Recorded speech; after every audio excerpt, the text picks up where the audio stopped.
All right. Silq podcast episode 3 with our very own Graham from Importal. Hey everyone, thank you very much for taking the time to join us for this third episode in the Silq podcast series. We have the esteemed Graham Anderson, founder and CEO of a company called Importal, who we're very proud to be partnered with at Silq. I will definitely give Graham a minute to introduce himself really quickly, perhaps, and then I'll dive into why this episode matters. Graham, the stage is yours, my friend. Awesome. Thanks for having me. Friend of the pod, as they would say. Hey, everybody. Graham Anderson, co-founder and CEO of Importal. Importal is an AI native customs brokerage, and we're trying to turn trade compliance from a cost center into something that can be advantageous for all brands. In Fort Worth, Texas, but from California originally, and had the great pleasure of working with Ram back at Flexport. Geez, a handful of years now, Ram. It's been a minute. I know, right? It's been a minute. It's one of these industries that you get in, you're never able to get out. It's just like it keeps you in there. It's just so enticing, especially in today's day and age, right?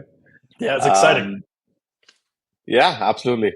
Without further ado, the topic of a conversation today is about, you know, tariffs. Tariffs overall is the center of attention for most importers today.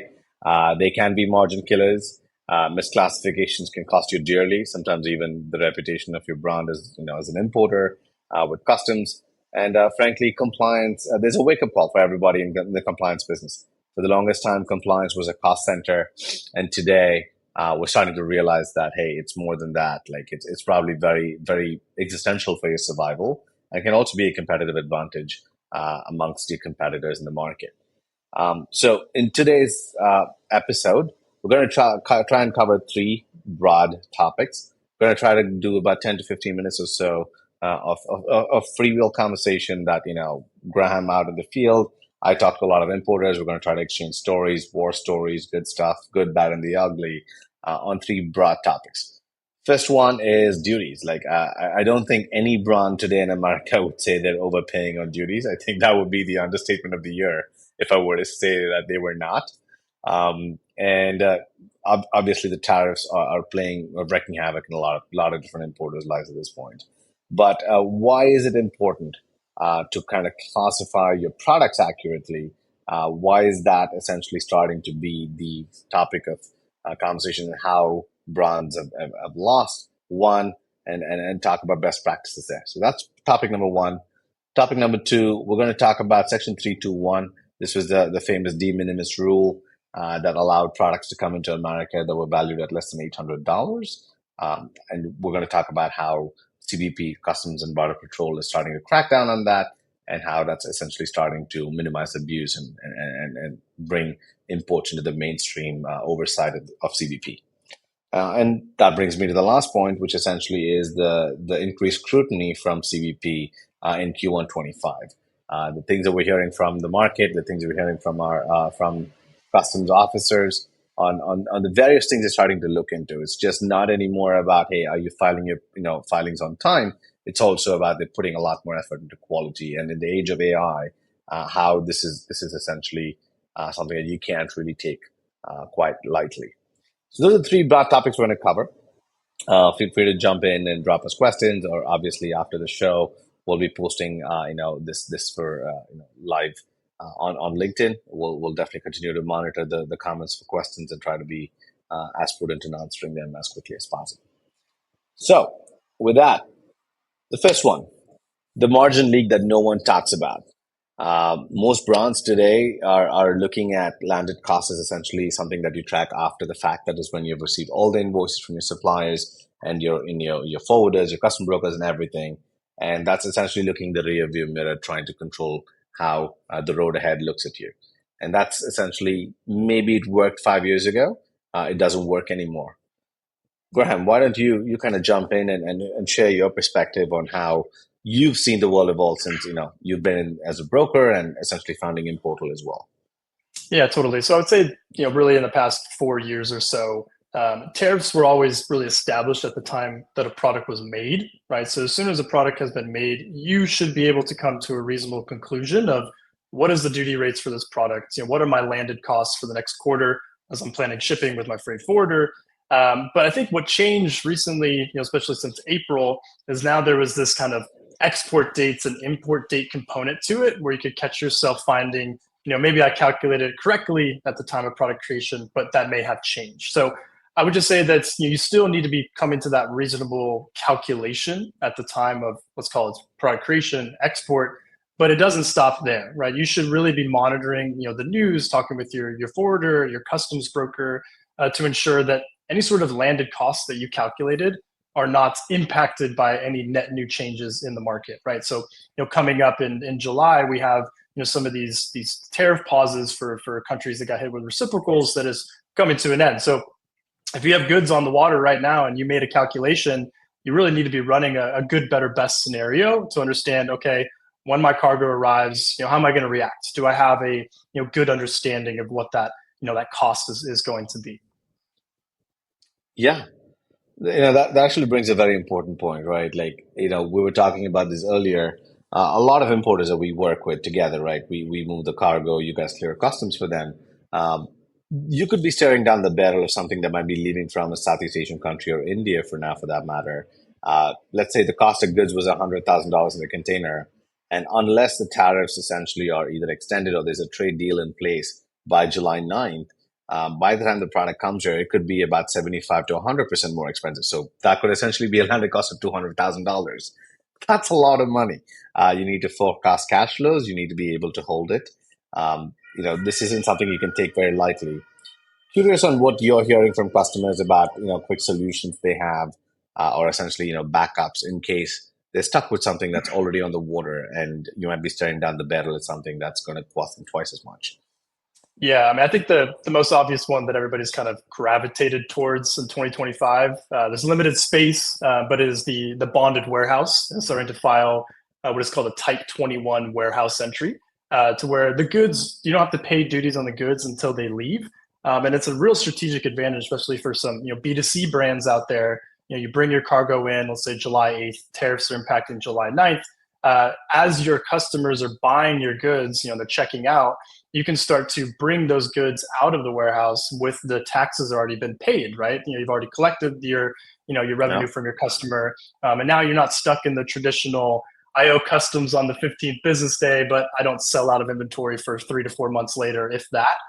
So we're seeing brands really be strategic about having that kind of safety valve near a port. Los Angeles has a bunch, and New York, and a handful of others. But really seeing brands really pay attention to that.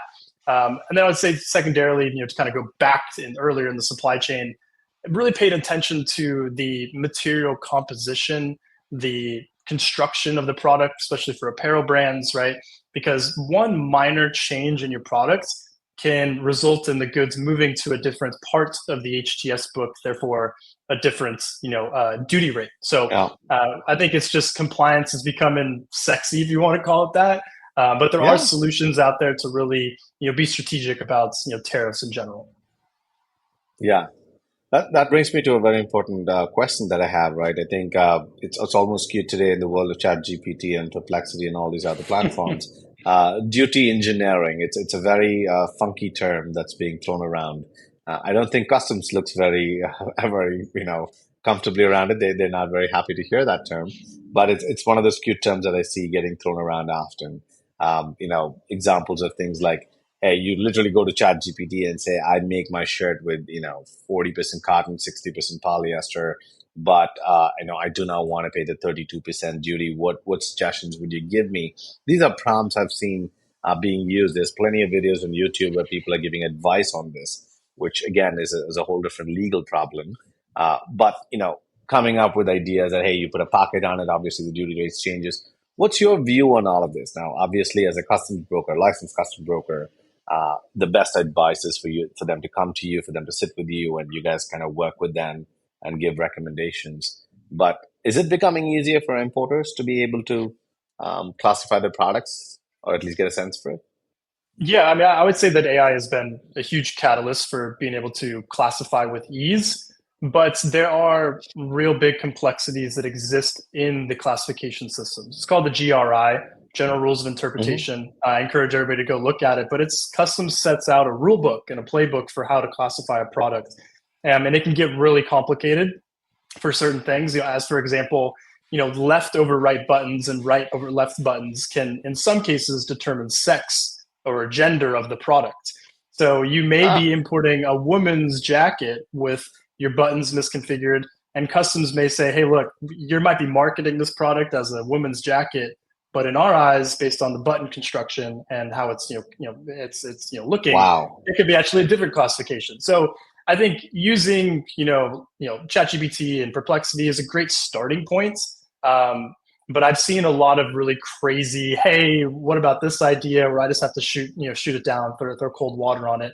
So I guess the call to action would just be before you implement any sort of really high risk strategic change and sourcing and that, touch on your customs broker, right? You really need to, as we say over here, the most important thing is documentation and communication, right? Your broker has your Yeah, back. They have a power of attorney with you. They have your best interest at heart. You really need to treat them how you would, your tax accountant at the end of the year, right? So you're not hiding yeah. information from them, right? You're trying to be forthcoming, give them all the information because there may be deductions you're unaware of. And same thing with a broker. There may be some things that you just didn't know, or maybe GPT-4 and Perplexity aren't trained on quite yet.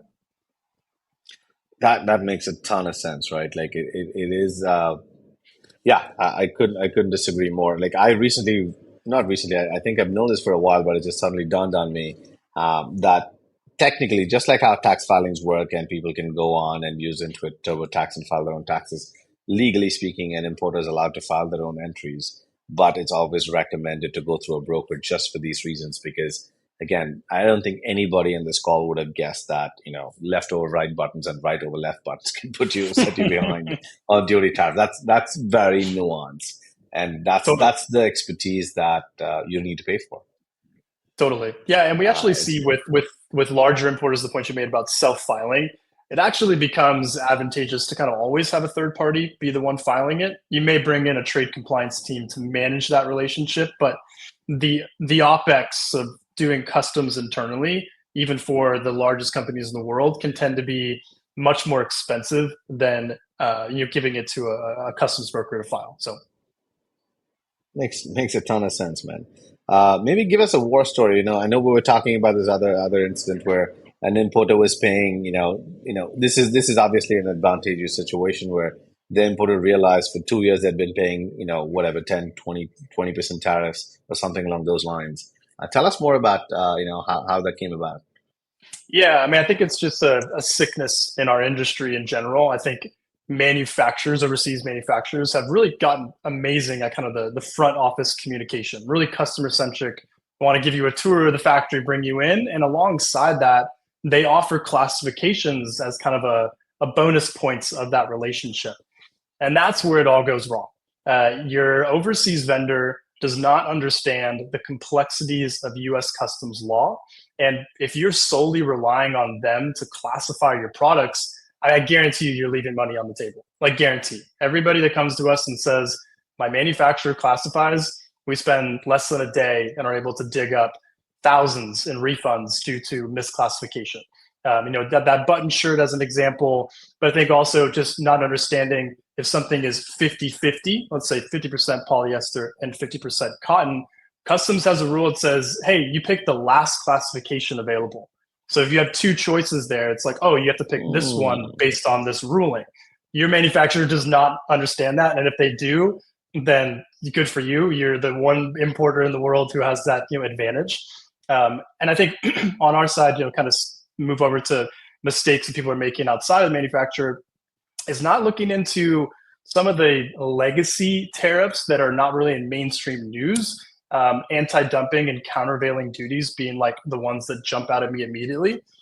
We had a prospect who showed up to our door and said, "Hey, I'm trying to clear these mattresses from Taiwan, and my other broker's telling me that I'm going to owe all this crazy tariff rates." He went online, looked at the USHTS book, saw that mattresses were duty free, and was like, "World's best business model. I'm just going to source these. Look at the margin profile I have on wow. these. We're going to crush it." Turns out there's I forget the exact number, but it's like 1,000% anti-dumping duty on those mattresses. And he was just like, this puts me out of business. So what does he do? Now he has to reroute the goods back to the country of origin, back to the manufacturer, which is never easy. And that deposit you put down most likely gone. So I would say just really working with a customs broker to really uncover all of these hidden tariffs that exist in the market, so you always have full clarity into what you should expect at the border. Wow. Okay. And in that particular instance, I want to get some clarity for the listeners here, right? If you are an importer today and you've been classifying and clearing and paying duties, what is the statute of limitations for you to be able to come in and review the books and say, hey, you've been using the wrong HTS code, you are owed money or you owe money, whatever it is? How many years can they go back in order to be able to get a refund necessarily? Yeah, I mean, I believe it's less than 2 years. It basically comes down to two different options. If the entry has not liquidated and it's within a certain time frame after clearance, you can do a post summary correction, and all that means is your Okay. broker just goes into that entry, refiles it, and uploads supporting documentation for the change for a customs officer to review. And then after a little back and forth with an officer, you'll typically see the refund kick back to you if customs agrees. One warning there before you go into the refund process, make sure you sign up for electronic payment of refunds, because if you don't, there is a check from the Treasury floating out there to a historical office location that you may not be at anymore. I know for any Wow. brokers in the room, they know that that's just a giant nightmare. Um, but anything that has liquidated, meaning customs has solidified that these tariffs are concrete and we're going to move this shipment on, now goes into the protest period. And that is done within customs ACE system. So it's just another filing through customs system. But that's another option. So you can go back, call it 2 years, let's say, based on Okay. liquidation, and really get a refund. We have a customer who had a situation where, with this 232 aluminum tariffs and the reciprocal, where if 232 applies, then the reciprocal doesn't, and the broker filed it stacked as both, and customs system hasn't kept up, so it accepted it and processed it. And we went back, I think it was about 2 weeks ago, and got a refund for a little over 6 figures. So, refunds are out there and Jesus. they're attainable. So don't be out there giving the government an interest-free loan. Wow. So again, just to recap that, Priest, right? If you are an importer today and you've been clearing goods and bringing goods into the country, forget the new tariffs, forget duty drawbacks, all that is extra. It is probably worth it for you to go back and talk to your broker and comb through your entries and your products and be able to submit essentially a refund request for imports dating as far back as 2 years, and that's a significant amount of money that you could be owed, and it's probably worth it for you to review that with your broker, and that alone is probably worth all the effort you'd be putting into, Yeah, especially in today's tariff environment. definitely. Yeah, definitely. All right, let's kind of move on to the second topic here, which is again why the old way breaks. I've been in this industry over 15 years at this point. My first job in this business, was as an intern, was to print area bills in those dot matrix printers. They're the ones that make those weird sounds. Put together document packets and send things out, and then bring it back, maintain file folders on my desk. I even had a Rolodex on my desk. I'm very proud of those moments. Um, you know, Frankly, I'm sure there are a number of freight forwarders out there today who continue to have that method of operations. Yes, there's tools and there's track and trace and there's platforms, but there is still a lot of paper involved and amongst other things, especially in the customs world, where there is a fair bit of manual process that's going on. Uh, just given the nature of how the business has evolved. Um, but it's starting to come to, we're all coming to the realization that, hey, there's a lot more money at stake now. It's not anymore the 5%, 10% duties you're paying. You could be paying 150% duties. So you might want a little bit more control over this. So with that in mind, perhaps maybe from your perspective, having run a brokerage, having worked at brokerages, customs brokerages specifically, where is the break-off point? From what we understand, it's 5 containers a month. Maybe you could brute force it with Excel sheets. But where do you see the trade-offs there? Yeah, I mean, I agree with the metric around the containers there. That's pretty much where it breaks for any brand. I would encourage anybody who has a fast scaling company to go look around at the Lululemons, the Nikes of the world. They have invested into trade compliance internally. They take it so seriously that they're going to bring that domain expertise in house to handle it. And I think that's what we're seeing for even smaller brands, is that you need a technology stack or a forwarder or a broker who is tech enabled, who can kind of fill that gap, right? More so than ever, you need that subject matter expert in house. So utilizing technology is a must today to have that internal expertise. I would say secondarily is, importers, as you kind of scale beyond, that threshold, auditing shipments becomes nearly impossible. And with the amount of tariffs that are happening and the import date, export date kind of situation we've found ourselves in, if you're not auditing a shipment 10 days before it is post arrival, then those duties have been solidified, and now you got to go through the post summary correction process to get a refund. So I'd say as you're scaling upward like that, you now need to have a technology stack and a team that can audit to make sure that all the financials are in order before customs does an ACH debit. And then I would say the last one really comes down to valuation and classification, right? I think we're all seeing that you're getting these deals from suppliers trying to move you to DDP, for a lower price, trying to make these really unique things kind of happen.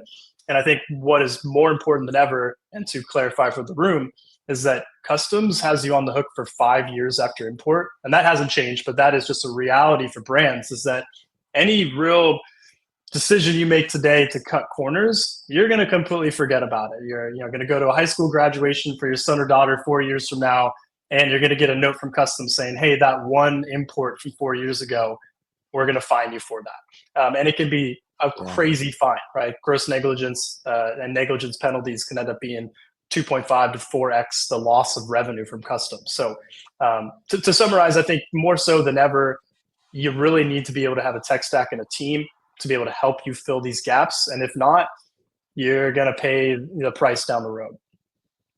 Yeah.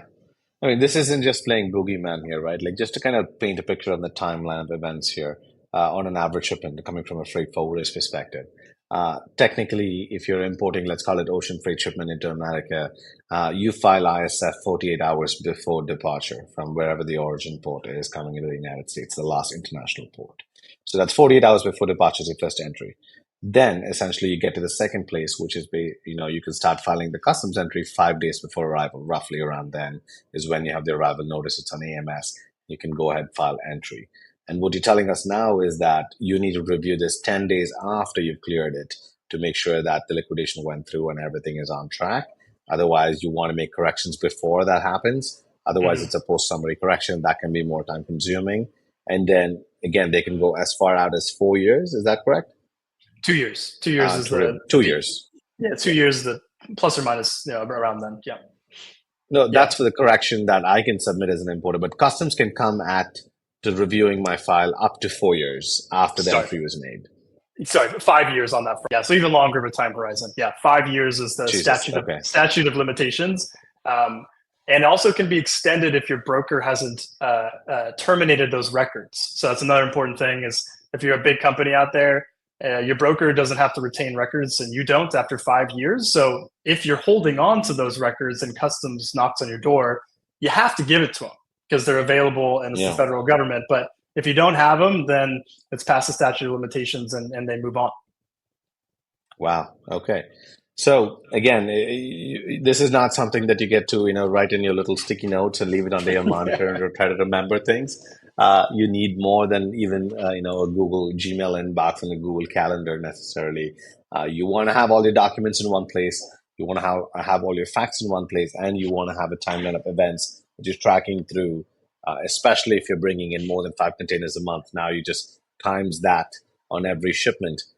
That's essentially what's at stake, or that's at least the expectation from U.S. Customs. This isn't playing boogeyman here. This isn't trying to essentially do fear mongering here, but this is what's at stake. And under the current administration, where tariffs are, front and center, you just can't afford to take the risk, and that's why it's important for you to kind of make this migration.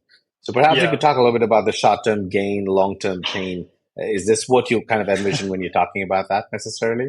Yeah, exactly. I think the short-term gain that we see is, misclassification, undervaluation, misdeclaring country of origin, all these things that seem like a good idea at the time, but to the point that we're making here, it's like you're just in trouble for years to come. You're going to forget about it. So probably the worst investor update you could ever give is, hey, we got penalized from a shipment 4 years ago. Like, that's just absolutely brutal.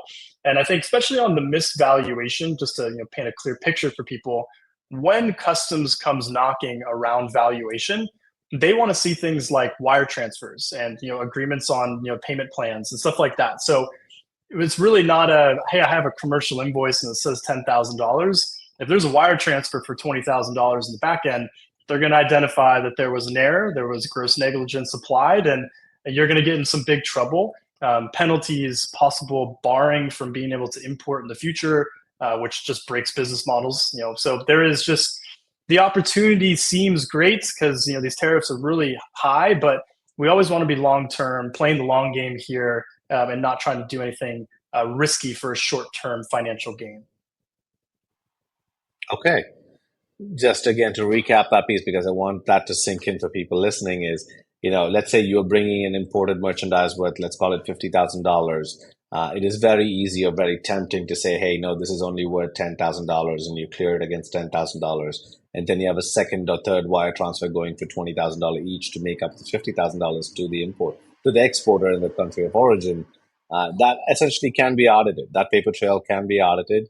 And can become, come back to bite you when you least expect it, and the penalties are severe. So it's not worth the risk. Is essentially what we're telling folks here.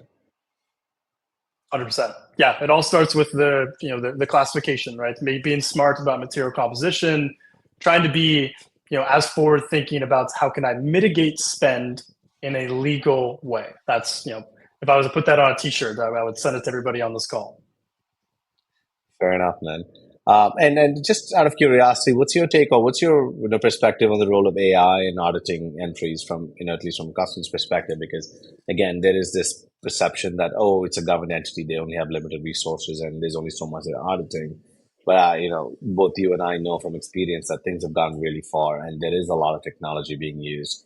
It's you can't declare a shirt for $1.50 anymore. People know, or customs knows necessarily. What's your take on this? What have you heard from the grapevine? Yeah, totally. Well, it's customs will never really tell you exactly what the tech stack is, underneath the hood. They Of always course. quote it. It's a national security issue. But I would really push on importers to just kind of take a double glance at our governments and say there's got to be some really powerful technology underneath the hood that they're not showcasing. You use AI today from some private companies outside of the government organization that are empowering customs brokers, or sorry, customs agents, to be able to identify these valuation issues, these country of origin issues, forced labor, as an example, out of China, which has been a big problem for the past 2 years. They know, and they will come knocking. And it is your moment to be candid with the government regulator, and not think that they're the government they don't know because I'm the smart importer. They have technology. They have quite a big budget year over year to invest in technology, and it's only going to get smarter as these large Smarter. language models continue to be adopted by government agencies. Yeah, absolutely. Asking for CBP to tell me how you're going to audit me is like me asking TSA to tell me why is it that I'm the one who's always getting randomly picked at the TSA line. It just happens, right? There's no rhyme or reason. It's just the way the world works, and you have to accept it. So there isn't essentially a clear checklist that U.S. Customs says these are the 10 things that we're looking for in every entry. There is essentially the dynamic nature of how these entries are audited. So Yeah. it's very important for customers to know compliance is a responsibility that you're making as an importer. It's not up to the CBP to essentially come and make sure that you're doing the right thing. Yeah. It is essentially your job. Yeah, and I'll double click on one thing there that is just slam dunk compliance for any company, which is just documentation. Customs has 19 CFR; those are the rules and regulations of customs. There's one about commercial invoice that lays out 12 mandatory data points on commercial invoices, and you'd be shocked how many invoices I get on a daily basis that are missing currency and country of origin and manufacturer name, to where now I have to start prying into that information. Simple fix: have that regulation open. It's really short and sweet. Push it on your vendor. Say, hey, we're noticing a habitual trend of documentation not being up to speed. Please make any sort of edits to moving forward. So documentation is just the easiest one. Like, your vendor can control that and you can manage that, but you should never be in a position where customs penalizes you for inaccurate commercial invoice and packing lists. Slam dunk compliance win. Mm-hmm. Mm-hmm. Makes sense. That makes a lot of sense, and that's a very good recommendation. Just having a paper trail. Essentially, this is one of those things that you want to essentially maintain a solid paper trail here. Makes a ton of sense there. Which kind of brings us to essentially the final topic of conversation today is like how can technology bring that clarity for you? Because again, any importer what they Silq knows today that a shipment can be across multiple email threads, potentially WeChat, WhatsApp, and whatever favorite form of communication that you have with all the different parties involved from your supplier, your freight forwarder, your customs broker, your trucking company. There's a lot of different people touching this a transaction. Frankly, that's why freight forwarders exist today, that we essentially connect the dots across all these different stakeholders. So how do you maintain clarity amongst all this? And how do you maintain that paper trail and not really play email ping pong necessarily? Is essentially the final topic that we wanted to cover today. So from your perspective, once again, like, maybe we could take the case of Apple or, one of these other companies. What exactly is OpEx for these companies, right? How are they investing, time, money, resources, technology, to make sure that they have this clear paper trail to be able to be ready for an audit when the time comes? Yeah, I mean, I think it first starts with process and system, right? So either your own internal system or leveraging a third party to be able to have that single source of truth for financials and compliance reasons, right? Not having to do this ping pong and request documents via email when things hit the fan is super important. And I think for Apple to use that large corporation, they just take it very seriously. That yes, we're willing to invest this cost center, but when you look at it underneath the hood, these trade compliance people leveraging technology end up saving the company significant tariffs, right? So from free trade agreements to first sale valuation, whatever it may be, these are smart people that are professionals of what they do, and they're adding tremendous value outside of being the hall monitor of imports, right? They do a lot of strategic work upstream. I think, secondly, brands really need to identify that your ERP system is more important than it's ever been from a trade compliance perspective. As soon as that net Hmm. new SKU is created and is ready to be shipped in the coming weeks, you need to have a system that can integrate with your ERP or work alongside it to assign classification, duty rates, import licenses, you name it, so that by the time that Silq shows up, on the cargo pickup date, everything's been taken care of. We know the landed costs, the import licenses have been completed and submitted, and then it becomes a frictionless import. And there's still some things that need to be looked at, obviously, but the further upstream you get, the better you are at compliance. I mean, yeah, that makes sense. I mean, a favorite saying that I hear is like, you fail to plan, you plan to fail. Having all of that information squared away and your ducks in a row is essentially what we're talking about, and how your freight forwarder has a role to play, your customs broker has a role to play, and you as an importer have a role to play in leveraging the right partners and right pieces of technology to kind of keep you organized. Like I said, right, there's a sequence of events for a simple customs entry, and likewise, there's a sequence of events for a shipment to move. I keep getting asked this question every once in a while because technology enabled freight forwarding was cool about 12, 15 years ago. It was new, it was novel, and everybody was like, yes, I need a platform, and it sounds amazing. But I think it's been a little watered down, or frankly, even a bit abused on what technology enabled forwarding means. I think, 3 out of 5 people I asked today might quickly say, oh, technology in shipping or transportation essentially means shipments on a map. It's not Hmm. that, it's far from it. It's essentially making sure you're mapping every task and every milestone that needs to happen for that shipment to move and move compliantly across the board, across all these different stages. That's what technology enabled forwarding is. Having a second, third set of eyes that are essentially keeping track of this, and not so much as shipments on a map. I mean, it's like playing video games. It doesn't really do much. The container is in the middle of the Pacific Ocean. It's in the middle of the Pacific Ocean. You're not going to be able to make the captain go faster. Yeah, and I think that's a great point, and something that we struggle with over here is the visibility of customs and what does that really mean. I think the most important thing for this room to wake up to is you might be shopping forwarders based on price. You got a few freight forwarders that are moving goods around the world. Customs brokers can be implemented into any of those supply chains, right? So Hmm. It may be Importal, it may be somebody else, but if you have that great customs broker that has your back and has the data, on their platform, I would really encourage you to find that single source of truth from a brokerage perspective and just cast that across all your different forwarding agents to ensure that no matter what or who is moving the goods, that customs is buttoned up and compliance is there. We often see brands have 15 freight forwarders and 15 customs brokers, and when customs comes knocking, I mean, save yourself the mental health, because that is an absolute nightmare to go chase down entry packets from 15 brokers while customs is Yeah. knocking on your door. It's just a nightmare. Yeah. Now, I mean, for example, maybe you could tell us a little bit about when you are onboarding new customers, right, coming in, and, likely they've used other forwarders. How easy is it? Like, if you were to give me even a rough math or like, 3 out of 5, whatever the ratio is, how many of them actually have today, a master list of HTS codes for all their products? Maybe walk us through what you're seeing in the market today, different segment of customers, different categories. What are the trends you're seeing in the market? Yeah, I mean, I think just based on segments of business as far as size goes, if you're working with the big companies of the world, they have that button down. They have the Yeah. classification details there. They have the product list. But I say as soon as you kind of hit that mid market and down, it's probably about 1 out of every 5 importers actually has a master product list on hand. And even if they Yeah. do, they haven't touched it in a while. HTS codes are changing. Things are invalid now. Tariff rates have changed, right? So they don't have the up to date information. So I would say the Yeah. vast majority of importers today, outside of the Fortune 500, if you want to call it that, really struggle with classification as a repository.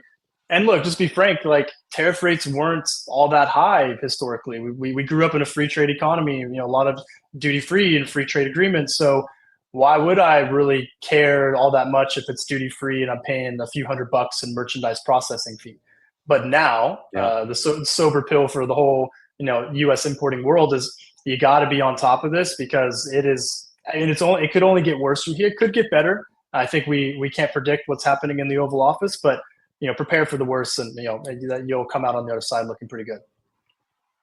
Absolutely. And in a shameless plug here, right, for what it's worth, if you are working with, let's call it, Silk and Importal works hand in hand with most of our customers here. We move the cargo, they clear your customs. And if you are that one of those mid-market importers and you have information everywhere and you are trying to make the effort to consolidate it, it's probably worth it to start moving towards one player who has the ability to maintain this database for you, because this is no more a static Excel sheet. This is dynamic, like Graham just says. It's changing on a constant basis, and you could come into any one of our platforms today and download your product catalog, and you will get that full master list in one place. We maintain that for you. That's what technology-enabled forwarding is. A technology-enabled supply chain is. It's not so much just about shipments on a map, like I said again, but working with a partner who has that capability, as against having to chase down a forwarding or 5 different freight forwarders to be like, give me all your entry packets, and then sitting down and transcribing that into an Excel sheet. Those days are over. Like importers can't afford to have those days anymore, right? Yeah, totally. And I think just to double click on that real quick is, as you kind of expand your freight forwarding, network, and as a result, expand your customs broker network, you just continue to lose intimacy of your products. If you have one broker who knows that you make these cashmere sweaters and this is how they're made and this is the country of origin, then they can really look out for industry news as well, specific to you. But if you're using 15 brokers, you're just another shipment on a dashboard for that customs broker. And at the end of the day, all the liability sits on your plate and not the broker's plate. So they're not going to really lose any sleep over your misclassification or your undervaluation. It's just a nightmare. Absolutely. No, makes a ton of sense. That brings me to my final closing prompt necessarily here for you. You're an importer today. Let's say for one of our customers or prospective customers here, an importer who's scaling a lot of shipments, a lot of countries, obviously a lot of chaos. If just forget the geopolitics of it, the Suez Canal. As of yesterday, Thailand and Cambodia having a dispute that's closing down the border. There's all that chaos. But from a customs perspective, amongst other things, what's the one move you wish more importers made earlier in their journey? Mm. Yeah, I think I think I'm beating a dead horse here, but it's classification at the time of product creation and not at the time of customs clearance. You have, let's say you're making goods, already for, fall of 26, right? And you're planning that strategic sourcing and, how you're going to make the product.